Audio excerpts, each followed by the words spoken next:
welcome back to Quest 3DS again. Right, you might not know, but I'm going after a full set of PAL Nintendo 3DS games. I've seen it's been done before, and I've seen it's quite easy to do.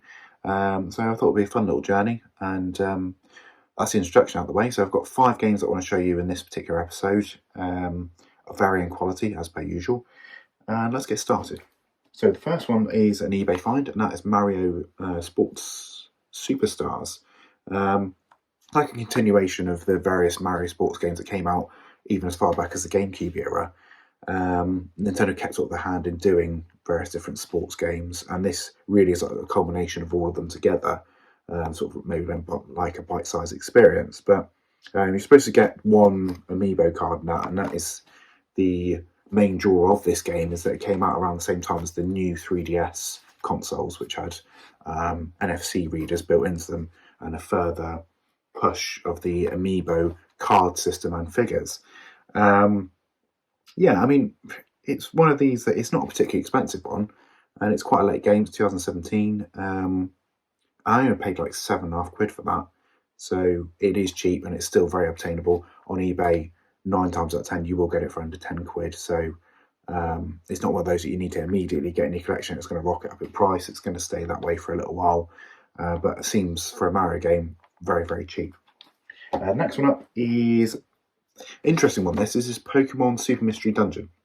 Now this is one of the last Pokemon games that they released on the 3DS. Like sort of not in the mainline series. It was like sort of their periphery ones. This is one of 2 Mystery Dungeon Pokemon games that I think are on 3DS. And this was 2016's effort. And I actually bought the cartridge first on eBay for like sort of £12, and then we had a spare box where I work that I paid a few quid for, and now it's married up to a box. So that's one unboxed one that now has a home. I feel good about that. I feel good that a stray 3DS game's been reunited with a box. But yeah, it's quite an interesting looking game. I think that'll probably be worth more money in years to come. At the moment, as it stands for a box copy, it is between 15 and 20 quid. But I could see this one doing maybe in sort of five or so years' time, probably £30 to £35. So don't sleep on it, don't forget it, and pick it up while you can. Next one is a heavy hitter.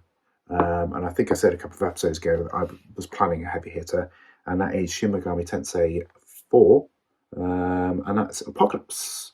Now this is one of the horrendously expensive Atlas games that came out on the 3DS quite late on. There was like a whole run of RPGs that came out within the last couple of years of the 3DS's life, and this is one of them. Now I need to change the box on this one because it's not the best box in the world, to be honest, for a game as expensive as this. I'm sure I can find a copy of Teddy Together somewhere to relieve of its box. But yeah, this is supposed to be a great RPG, and plenty of people absolutely love this. I think it's quite late on. I think 2018. I don't think it's quite as late as 2019, but I think it's 2018, this one. And this was the only version of Shin Megami Tensei 4 that we got over here, because I think there was actually another one that came out in North America that we didn't get, thankfully, because I wouldn't have to buy that one then. But yeah, this isn't even the most expensive game on the 3DS. There's another one which I'm going to cover once it arrives, which was horrendous money. But we'll get into that one when it arrives, so that's another episode. Next one up is, don't judge me for this, okay? Don't judge me for any of these selections. They're not games I'm going to play, they're just games I'm collecting, just to say I've got a set, okay? It's Winx Club, Saving Althea. Didn't even know this one existed, to be honest. I just found it on CX's website.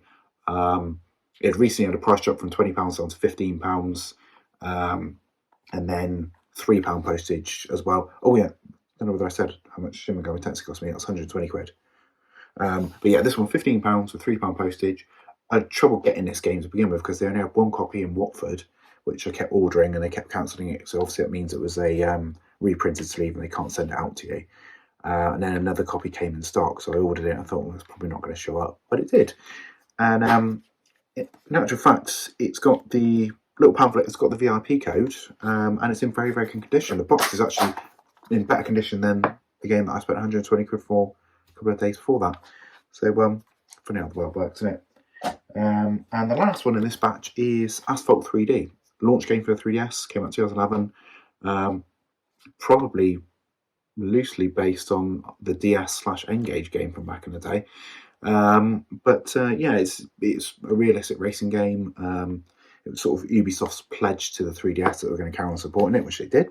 But it's hilariously cheap. This was £5.50 off eBay, and I just skipped it. Never bought it. And there's a fair few obvious games on my list that I've just missed and never bought. But I thought, while it's still really, really common and really, really cheap, might as well just tick it off the box. It's a handful of pocket change, isn't it? So I'm not going to miss that. And yeah, that's now ticked off the list. So I did try and go through alphabetically what I was missing and then checking eBay, but some of the stuff's only exclusive to like Germany and France and other places, and God, that stuff's becoming a bit of a nightmare to try and find. But we've had a few ups and downs with that so far. Right, okay, that's this episode, and yeah, another 5 games heading your way in the next episode. Ta-ra.